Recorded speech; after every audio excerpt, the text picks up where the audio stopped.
बिंदुवन आवेश के कारण किसी बिंदु पर वैद्युत क्षेत्र की तीव्रता।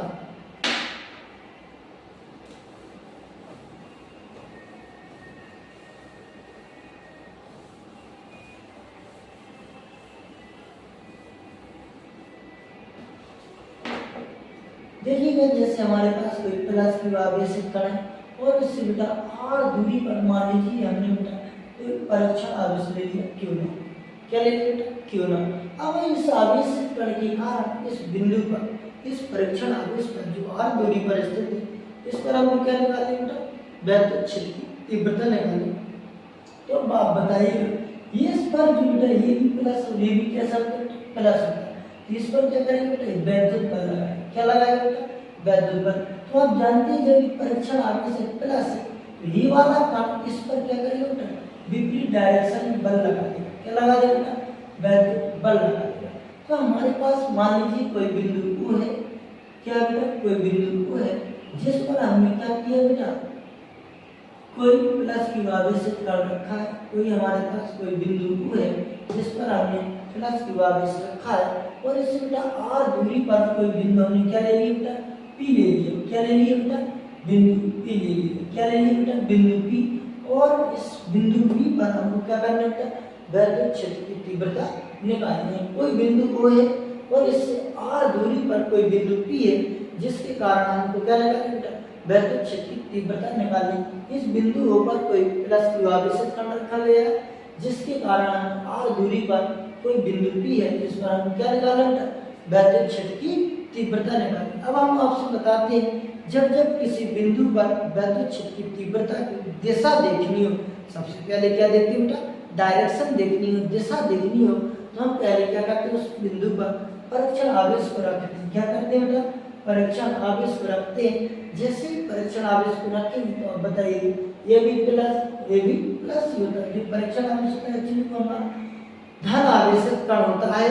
जो धन आवेशित कण होगा तो आप बताइएगा ये प्लस प्लस प्लस क्या कर देंगे प्रतिकर्षित कर देंगे। क्या करेंगे बेटा प्रतिकर्षित करेंगे। तो ये प्लस इसको दूर भगाना चाहेंगे। तो देखिएगा हमने इस बल की डायरेक्शन निकाल दी। तो ध्यान दीजिएगा प्लस Q आवेश के कारण प्लस Q आवेश के कारण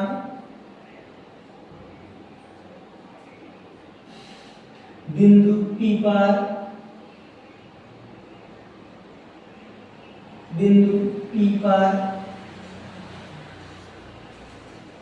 कार्य करने वाला वैद्युत बल कौन सा बेटा वैद्युत बल। और आप जानते हैं वैद्युत बल जो होता है बेटा कूलॉम का नियम होता है। कौन सा होता है बेटा कूलॉम का नियम। वही हमने पढ़ रखा है अभी बेटा। क्या पढ़ रखा है F बराबर 1/4 pi epsilon not Q1 Q2 R square अभी हमने पढ़ रखा है।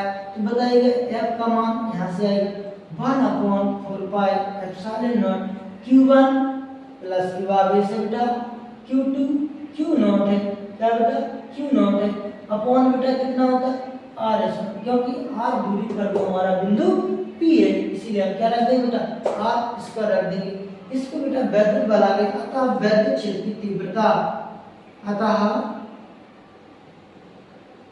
वैद्युत क्षेत्र की तीव्रता वैद्युत क्षेत्र की तीव्रता जो कि बेटा E बराबर हो जाएगा बेटा F/Q नॉट होता है। कितना होता है बेटा E बराबर F/Q नॉट। अब सोचिएगा F की वैल्यू यहाँ से रखिएगा 1/4 pi epsilon not Q into Q not upon R square upon बेटा Q नॉट से Q नॉट कैंसिल हो जाएगा। तो आप ये बताइएगा E बराबर हो जाएगा 1/4 pi epsilon not Q upon R square. कितना हो जाएगा बेटा Q अपॉन R स्क्वायर। इसका जो बेटा मात्रक होता है इस यहाँ पर हम मात्रक की भी चर्चा कर लेते हैं। जैसे अभी हमने थोड़ी देर पहले पढ़ा था E बराबर F/Q नॉट। क्या होता है बेटा E बराबर F/Q नॉट। तो बेटा जब इसकी मात्रक की बात करेंगे हम तो मात्रक बल का मात्रक न्यूटन होता है। आप भी जानते हैं बल का मात्रक न्यूटन होता है, तो बेटा यहाँ से हो जाएगा न्यूटन। और बेटा आवेश का मात्रा कूलाम होता है। क्या होता है बेटा? आवेश का मात्रा कूलाम होता है। इसका बेटा यदि विमीय सूत्र की बात करें, इसकी बेटा विमीय सूत्र की भी यदि बात करें तो बल की जो विमा होती है, आपको भी यदि 11th में आपने चैप्टर नंबर 3 डायमेंशनल एनालिसिस विमीय विश्लेषण यदि पढ़ रखा है, तो वहाँ पर आपको बेटा बल की विमा पढ़ाई गई है। तो वहाँ पर आप देखें तो वहाँ पर जो बल की विमा आपसे पढ़ाई गई है बेटा, उसमें पढ़ाया गया है m l t power -2 Q बराबर होता है बेटा आई टी।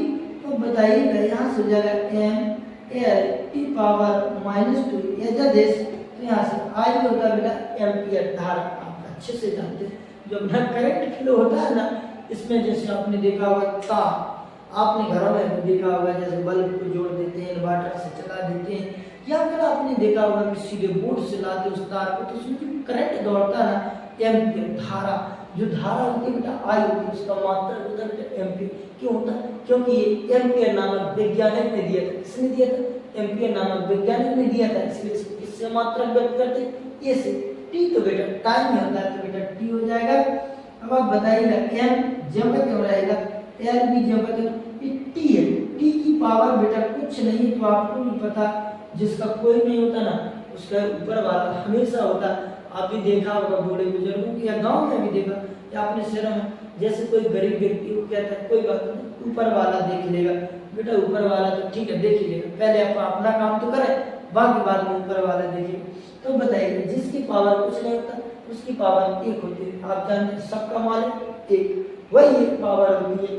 जिसकी पावर कोई नहीं चलता उस ऊपर वाले की पावर उस पर चला करती है, इसीलिए हम इसको क्या लिख सकते हैं बेटा, इसकी पावर 1 कितना लिख सकते हैं बेटा, पावर 1। अब बताइए ये पावर यहाँ पर प्लस में, ऊपर जाएगी तो माइनस में हो जाएगी। 2 पावर पहले ही माइनस में, 1 पावर और जाएगी तो कितनी हो जाएगी बेटा, टी पावर -3। कितना हो जाएगा बेटा, टी पावर -3 हो जाएगा।